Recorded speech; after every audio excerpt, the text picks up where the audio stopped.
What is up, everybody? Welcome back to another episode of Pokemon Go. In today's episode, we're talking about Niantic, their decisions over the past 2 years, 2.5 years now, and Stufful Community Day, and why I disagree.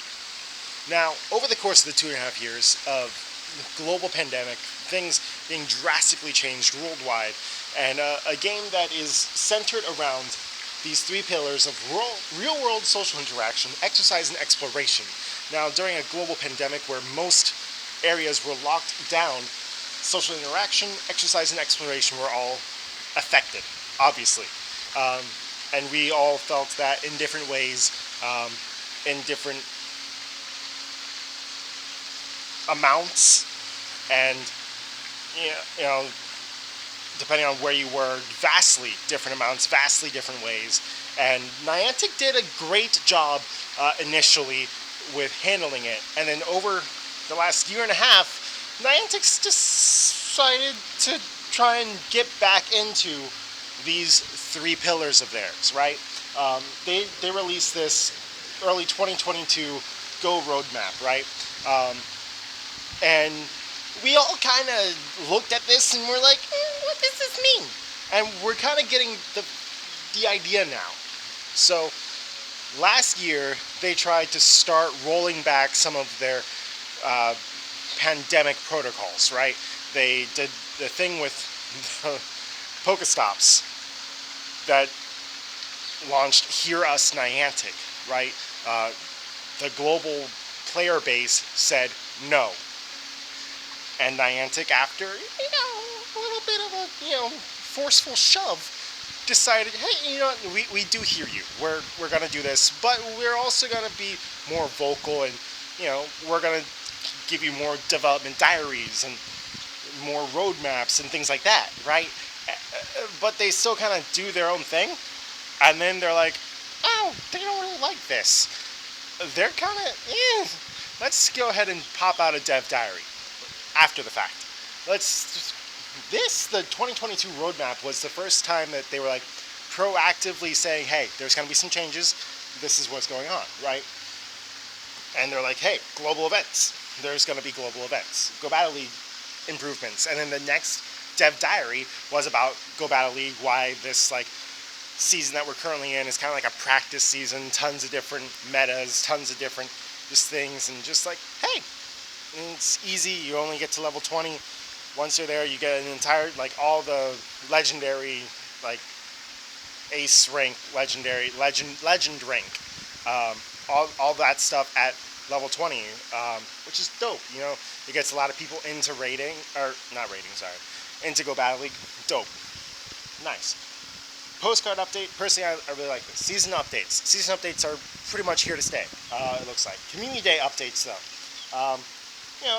They were like, hey, we tried this. We think it's fresh, exciting. We're going to look into some more things. We also, are going to be doing some smaller things. And we saw that with, sorry, like I said in the last video, I was sick for a week and a half. I'm still a little bit recovering, especially if I use my voice a lot like I am now. Exploration updates, right? March content, Go Battle League interlude season. Then we get, a lot of these thankful things. Pokemon Go Safari Zone is back. Sticking to that roadmap, right? Now the thing about the roadmap and about them trying to get across this is okay, yeah, community day meetups, select cities worldwide, dope. If you're able to, go ahead, meet people, right? Now, then they were like, new Pokestops for community days, do this.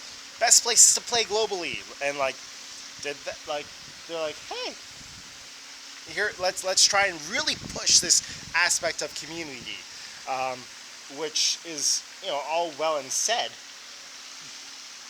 And personally, I think almost all of us can agree that Pokemon Go 2016 to early 2020 it was all about the community, getting out there, meeting people, doing group raids, community day meetups, being with the community. And then a pandemic happened that lasted for 2 years and is still going on. Especially, some people have been affected much more than others.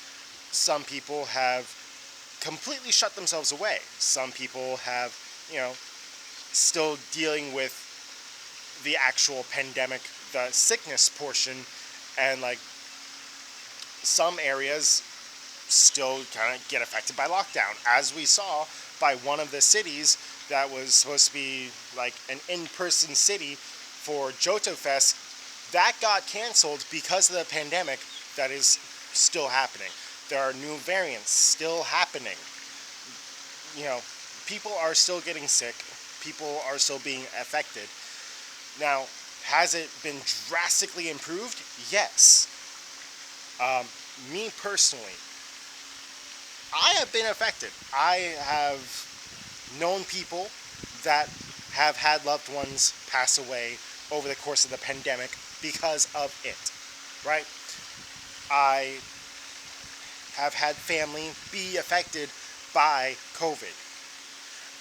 I have not had it, thankfully, but where I have worked has been drastically affected by COVID.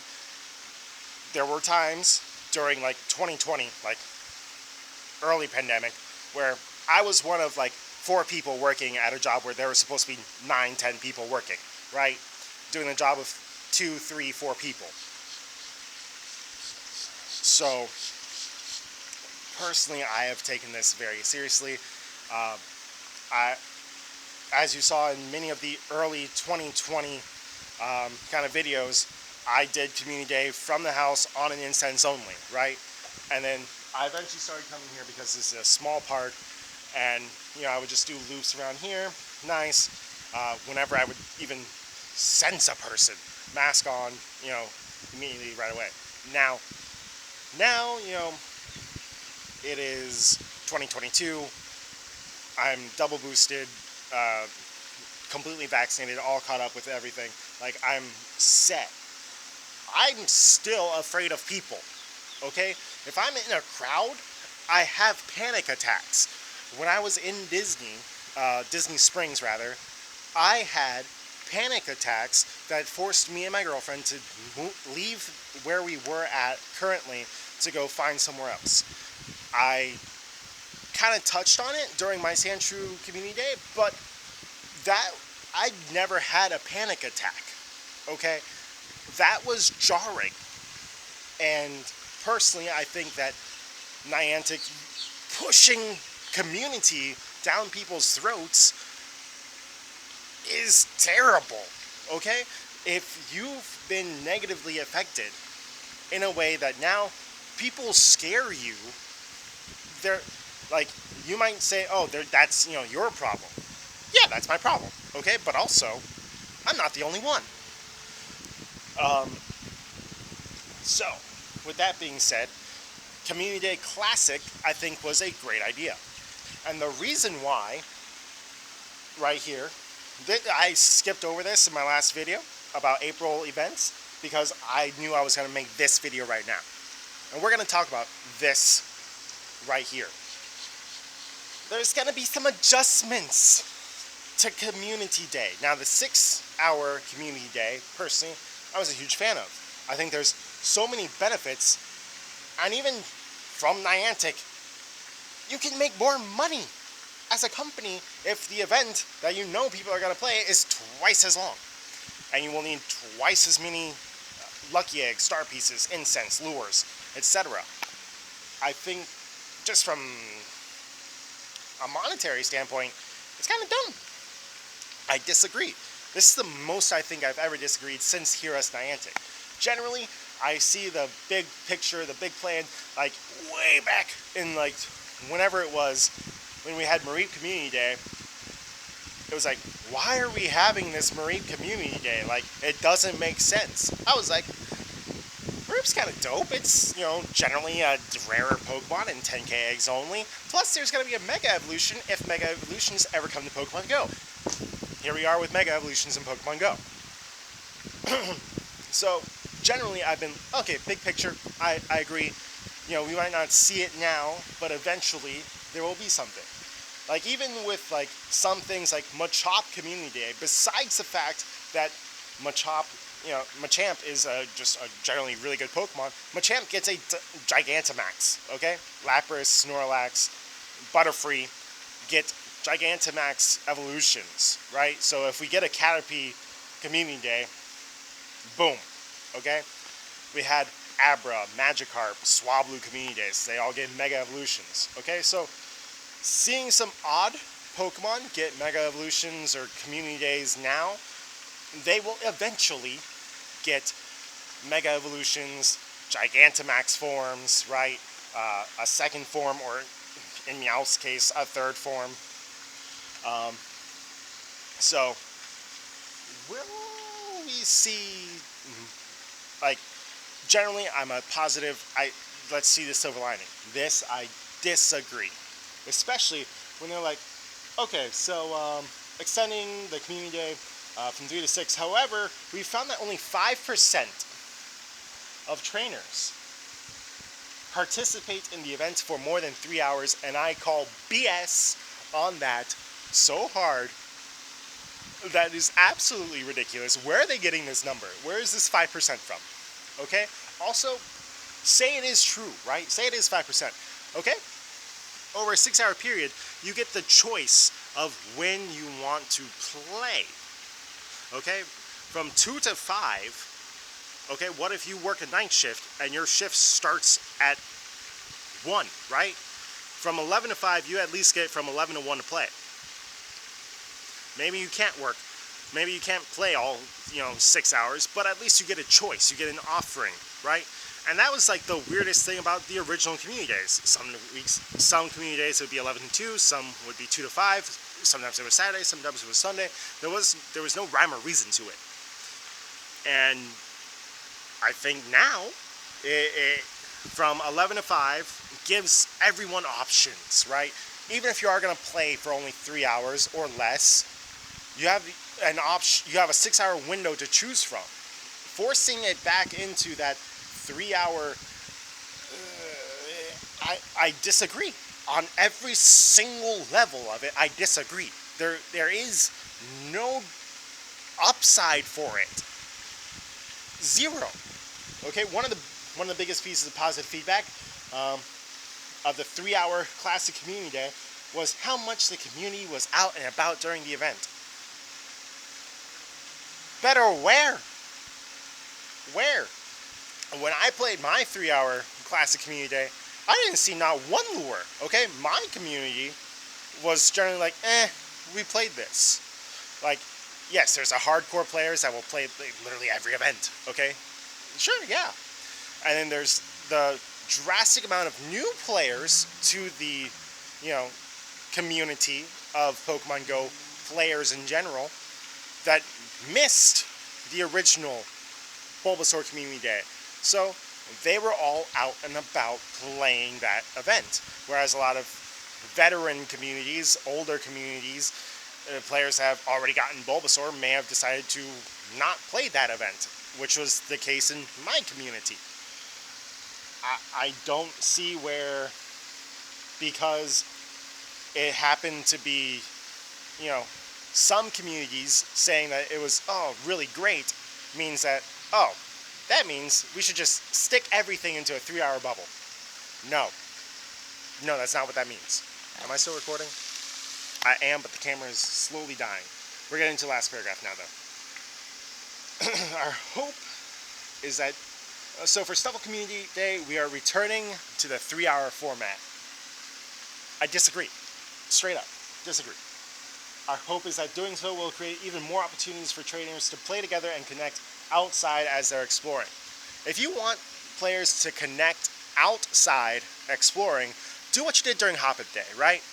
Make it where if you go to a park, you see more people.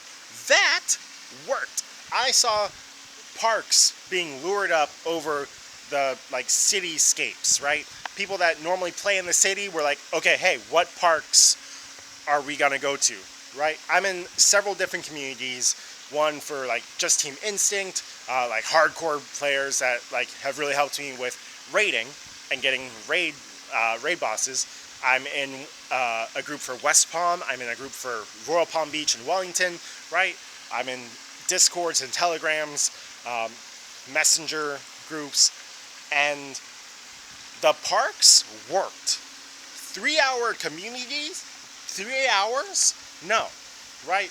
And that just like brings in, like, I can't play this event because from 2 to 5 I'm working, or from 11 to 2 I'm working. 6 hours, maybe you get out of work at like 3. Now you can work. Now you can play 3 to 5. But if the community day is 11 to 2, oh well, you're screwed, right? Like, I dislike this to my core. We know that trainers have enjoyed all the extra resources that can be collected during longer events, so we're adding some new and exciting perks. Okay? Just because you're adding more perks, which, you know, I love the fact that they're like, oh, here, all these extra things, but it's literally just because you knew that there was going to be backlash to it, but hey, here's some extra stuff for you. You know, it doesn't work on me. I'm not going to see all these shiny new things and forget the load of crap that you just put in front of me too. So while I am very excited about 3-hour community day, Stufful, classic community day Mudkip, I'm excited. I'm going to play both of these events. I'm going to play for all 3 hours of both events, hopefully. I actually don't know if I'm working on Mudkip Day. But also, if you're going to do classic community days too, give us those dates too. Ahead of time, right? Like, I have to request off 3 weeks in advance. You told me this like 2 days ago. For 2 weeks later. No. I don't like that either. But that's drastically less than halving the amount of time that we have for community days. Anyways, that is my spiel. I am glad that I got that off my chest. And that is my rant. With that being said, I'm going to enjoy the heck out of Stufful Community Day. A brand new Pokemon, great shiny, new move, tons of bonuses. Great job with, you know, giving us reparations for taking away our 6-hour event and giving us a 3-hour event instead. And for forcing community down people's throats. I don't know. I'm obviously very heated about the whole subject. I don't know what I'm going to do, where I'm going to play the event yet, but yeah, let's see how it goes. Anyways, this was a very different video from me for this channel. If you did like it, go ahead and smash the thumbs up button. If you agree with me or disagree with me, let me know in the comment section below. Let me know what you think about this. And yeah, if you're enjoying my Pokemon Go series, go ahead, subscribe to the channel, and as always, God bless, and see you for another episode of Pokemon Go.